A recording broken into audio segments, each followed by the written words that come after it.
ঈদের কেনাকাটায় ব্যস্ত আমরা দুনিয়াবাসী, অপরদিকে রমজানের বিদায়ে কান্নায় কবরবাসী।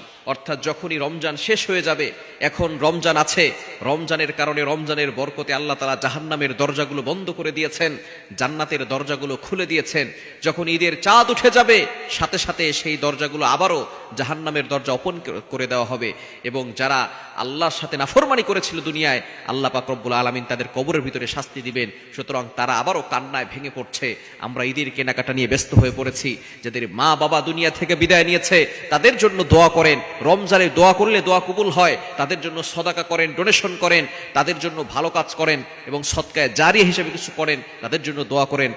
এখন যেভাবে তাদের কবরের আযাব বন্ধ আছে, কিয়ামত পর্যন্ত যেন তাদের কবরের আযাব বন্ধ হয়ে যায়। সুতরাং আমরা ঈদের কেনাকাটা নিয়ে ব্যস্ত হয়ে পড়েছি, অথচ কবরবাসীরা ভেঙে পড়ছে, তারা হতাশ হয়ে যাচ্ছে যে তাদের আত্মীয় স্বজনরা, ছেলে মেয়েরা তাদের জন্য একটুও দোয়া করছেন। আসুন পিতামাতার জন্য দোয়া করি, যারা মারা গিয়েছে সকল মুমিন নর এবং নারীদের জন্য আমরা দোয়া করি, আল্লাহ যেন তাদের কবরখানা জান্নাতের বাগান বানিয়ে দেয়।